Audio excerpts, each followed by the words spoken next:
Hey guys, so I'm going through doing, these are Roswell Filtertrons, right? They're pretty darn close to factory, the factory Gretsch reissues, which are also very nice pickups. What I am doing is I'm swapping out the magnets. You can see that the two magnets are stuck together here. The one that's thinner is the factory Roswell one. It's also an Alnico 5 magnet. The thicker one is a thick 1/4 inch thick Alnico 5 rough cast. Very much a reissue of what the original factory Gretsch Filtertrons came with back in the 60s. So to do this swap out, things you want to know, first of all, this isn't for the faint. If you're not familiar with soldering or you're not comfortable with this kind of stuff, I don't suggest doing it. You can see here there's some remnants of solder right here. This is actually from a new Filtertron reissue cover that I just swapped over from the ones I pulled out of here. I had Gretsch Filtertrons out of here that I swapped out with these so I can, for the purpose of this test. And you know, if they sound good, I'll just keep them in because, to be honest with you, I don't think there's much magic with the reissues either. So the covers are soldered on the Roswells as well as the new Filtertron reissues. So what that means, you're going to need a pretty good soldering iron to get at. I would say a soldering gun would be best to do that. You can just, heat it up. You can use solder wick, which is for helping remove solder, or you can just use you can pry a razor blade carefully, just try to separate it. Once you separate it, that may be enough. I used a solder sucker and just tried to suck a bunch out there. But once you get it loose, the cover comes off. There's 4 little tiny like wood screws or sheet metal screws that screw this base plate to this. This magnet right here, the Roswell one, looks like they just used like a rubber cement and glued it to the bottom of the bobbins here. So what you can do when you take the pickup covers apart, what I intend to do, first of all, keep in mind that the Filtertrons, the vintage Filtertrons use a different type of base plate. They have bent up pieces of metal that spring on the outside of these screws, and they kind of push that together a little bit like that. And then these magnets here just wedge in between these rows of screws. And then the base plate just kind of friction holds onto these screws. There's really no threads on it. It's just kind of holding onto this with friction. There's the vintage pickups did not solder the covers to the base plates. So when I put these together, or what I'm going to do, it's your choice what you want to do. I'm going to have it held in here because that's what I did. I already got this one swapped out. It's held in just fine. I swapped out the magnet and also did the pole screws.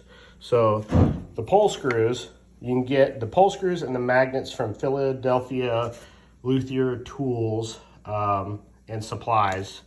They're nice. These are the ones I pulled out of there. I didn't actually caliper them, but just based on comparing to other metric screws, they appear to be 4.5 millimeter screws. The ones that come from Philadelphia Luthier are 6 by 40, which is a really oddball thread, but they're really fine threads. You won't find those in a store, and they are a special alloy that's matched to what the vintage pickups had. So what I'm going to do, back to the magnets here, I'm gonna have the magnets just in between here, and it's just gonna be held here. When the cover is put back on, there will be a foam pad underneath this. This is my modified electromatic that I put the mounting points in here and here to mount Filtertrons, because I didn't want to do the English mount style with the tabs here. And plus, this guitar I also installed trestle bracing, which you can see in here. Pretty easy to do. You just put those through here and glue them. Anyways, that's going to be held and pinned. The cover is going to screw through this and then hold it here with some of these foam spring pads to kind of keep the pressure upwards.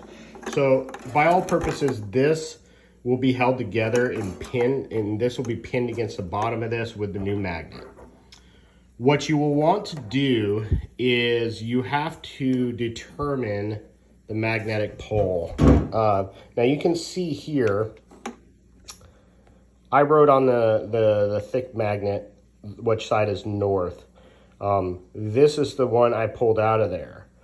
The orientation of this for this guitar is the way they do this, and this is important for hum canceling. North on the bridge pickup is on this side, so facing this way.